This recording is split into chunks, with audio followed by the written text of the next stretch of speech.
Pedro, eu até conversei com o Cacai aqui recentemente, né? A gente fez uma consideração que a presença, a atuação muito intensa do judiciário na política brasileira, ora de um lado, ora para o outro, acabou meio que acostumando as pessoas, a cidadania, né, a procurar muita solução no judiciário. Né? Estava até falando com o Cacai até concordou, e que no momento você tem, dentro da própria esquerda, uma certa ansiedade para que o judiciário resolva problemas que só a política, em última instância, vai resolver. Né? O que você acha dessa ponderação? Você acha que a gente tem que tomar cuidado com isso? Você sabe, Miguel, que esse é um grande tema de debate no direito constitucional contemporâneo. O pós-guerra, ele trouxe as chamadas constituições rígidas do pós-guerra, que é lógico o que era. Na Europa da primeira metade do século XX, você tinha o que alguns autores costumam chamar de Estado legislado de direito. O que quer dizer isso?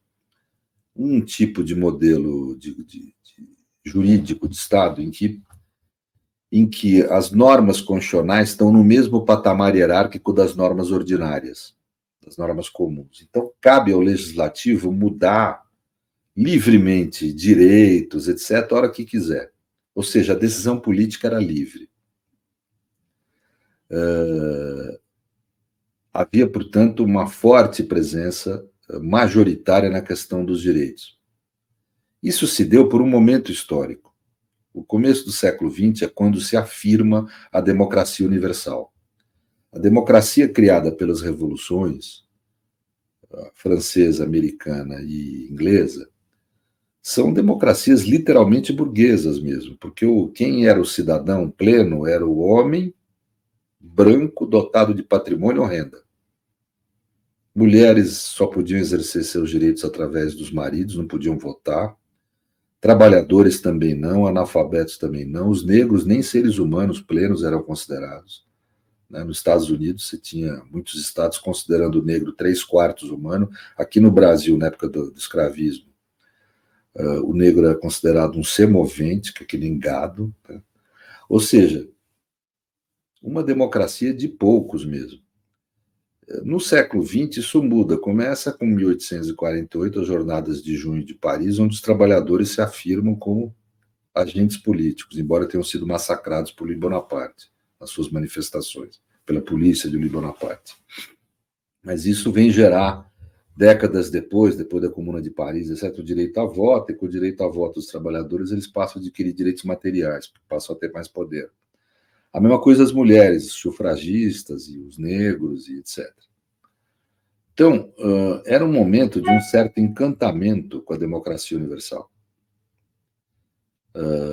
Nunca na história humana tinha se tido um sistema onde todo mundo tinha a possibilidade de ter representantes na decisão política. Então, era um momento em que se acreditava que a decisão política deveria ser livre, porque como ela era adotada pela maioria real da sociedade, ela necessariamente seria justa, seria adequada face aos direitos humanos. E a realidade é que a democracia acabou levando à ascensão do nazifascismo. Isso traz um nó na cabeça do sujeito ocidental. Traz um nó na cabeça. Quer dizer, você vê a ciência sendo usada para... que era também outro patamar de acesso à verdade universal que se considerava. A ciência sendo usada para matar milhares de pessoas em campo de concentração, e a democracia foi o mecanismo de ascensão ao poder dessa forma bárbara de exercício do poder político, de regime político. Então, o pós-guerra ele foi sair atrás, por parte de todas as humanidades, atrás de soluções para entender o porquê que em sociedades avançadas como a Alemanha e a Itália, um regime totalitário tão perverso tinha ascendido ao poder, e tentar encontrar mecanismos para que isso não voltasse a acontecer.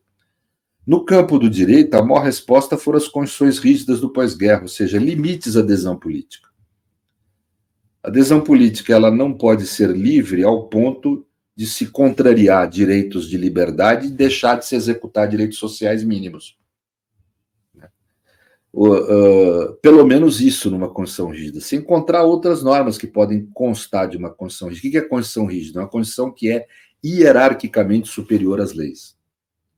Só que aí gera um problema. Como é que você garante essa hierarquia superior? Você tem que possibilitar anular uma lei que está contrária à Constituição. Aí surge o controle de constitucionalidade. E então, veja, é um momento histórico importante, porque surge o conceito de democracia constitucional. Democracia deixa de ser vista apenas como manifestação da soberania popular e passa a ser vista também como garantia de direitos. Não há democracia onde o poder político é superior aos direitos. Só há democracia onde o poder político for subordinado aos direitos. Então, esse é um avanço ideológico, eu diria, muito importante, um avanço grande. Mas que gera um problema, que é você ter o judiciário extremamente empoderado. Então, há um grande debate hoje no mundo da teoria constitucional sobre essa questão do poder, às vezes, excessivo do judiciário. Alguns autores canadenses chamam isso de juristocracia. O Canadá mesmo adotou um modelo de soft review, em que o parlamento pode anular uma decisão de inconstitucionalidade da Corte Constitucional. A Corte Constitucional decreta a lei inconstitucional, mas o parlamento pode anular essa decisão. Tem todo um debate. Autores importantes do direito, como Jeremy Waldron, por exemplo, defendem que a defesa do direito deve se dar na política e não no judiciário. Há uma total ceticismo em relação à jurisdição, posição que eu não compartilho, mas que existe aí, é debatido com seriedade no mundo jurídico. Ou seja, nós temos aí um grande debate sobre essa questão. Novas questões surgem. O judiciário não tem condição, às vezes, de se atualizar com relação aos avanços, ou tem que ter abertura para se atualizar em relação aos avanços da ciência, da técnica, do que vai se conhecendo. Então surge um fenômeno que nós chamamos de proceduralização, que é a necessidade de você protrair no tempo decisões. Às vezes você tem questões de divergência político, moral e ideológica na sociedade que, tudo bem, não interessa que haja um lado perdedor para você manter a unidade social. Então, existe a possibilidade de acordo no controle de constitucionalidade. E existe um grande questionamento em relação ao papel da jurisdição. No Brasil, desculpe a explicação longa, no Brasil há um problema mais sensível. Por quê? Porque nós temos uma jabuticaba em termos institucionais. Os dois grandes modelos de controle constitucional, que é o que determina o poder do judiciário no sistema, é o modelo europeu, de um lado, em que há controle político de constitucionalidade. A Corte Constitucional, que não é pertencente a nenhum dos poderes de Estado, controla a constitucionalidade de atos dos três poderes de Estado. Mas ela não é pertencente a nenhum dos poderes de Estado. E aí ela pode anular uma lei, um ato administrativo do Executivo, ou mesmo uma decisão judicial, por ser inconstitucional.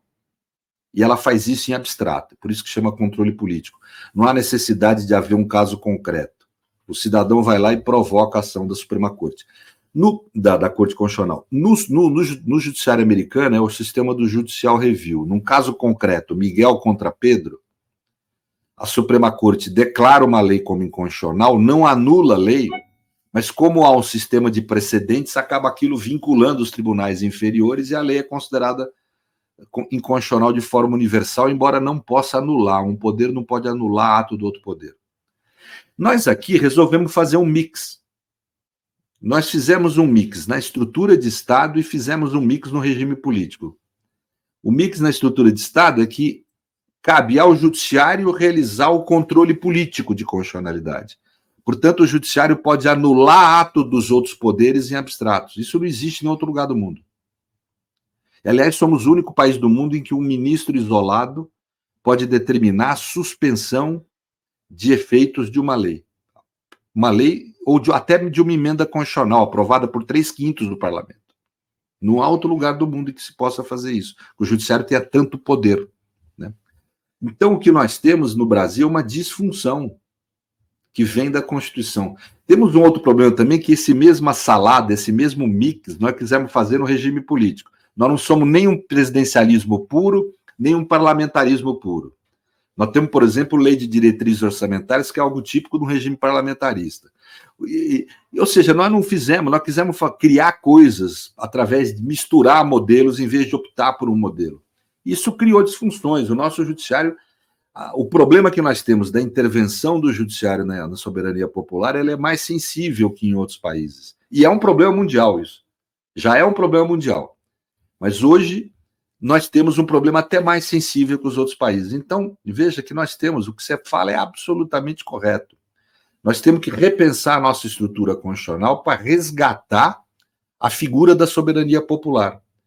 E um dos aspectos, não é o único, um dos aspectos é a justiça eleitoral, esse papel, às vezes, excessivo que ela tem de controlar a possibilidade de participar no pleito.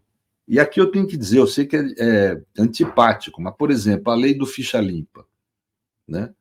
Pô, o sujeito tem uma decisão de uma corte, de um tribunal, e é o suficiente para impedir ele de exercer a capacidade eleitoral passiva, que é um direito de cidadania fundamental. Né? Isso não existe muito em outros países, quer dizer, a maioria dos países o sujeito pode ser eleito preso. Né? Então, nós temos realmente um problema nessa questão. Agora, muito difícil de debater hoje em dia, porque a extrema-direita, e é clássico isso na extrema-direita. Carl Schmitt, por exemplo, quando pensou o Estado totalitário, fez isso. Pega lá o Crise da Democracia Parlamentar, ele faz uma série de críticas corretas à democracia liberal e à democracia parlamentar.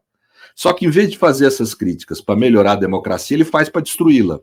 A extrema-direita hoje usa a mesma estratégia. Ele pega essas questões, que são questões corretas e que deveriam ser debatidas num certo nível, né? No sentido de melhorar a nossa democracia, que é uma democracia nascente ainda, tem pouquíssimo tempo de existência, e eles usam isso para querer destruir a democracia. Então, a gente ainda tem esse problema que também não é só no Brasil, é no mundo hoje. O crescimento da extrema-direita leva à produção de críticas contra a democracia, não para melhorá-la, mas para destruí-la.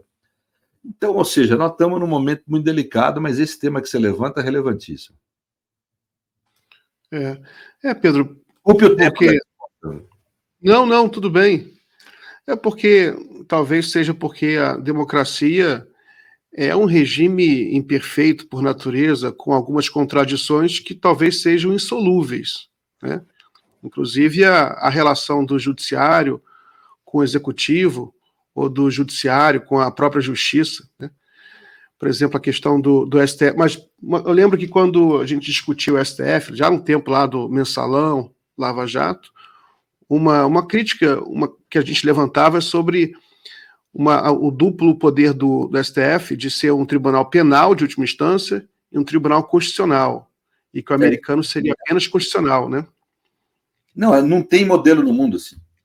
Nenhuma coisa. Seria o mais poderoso do mundo. Não haveria nenhum STF, né, que a gente... Não teria nada, né? Seria parecido. O Canutilho, lembro que um jurista português, sim, José Canutilho, veio ao Brasil e falou: o STF é o mais poderoso do mundo. O STF do Brasil é o mais poderoso do mundo. Ele tem razão.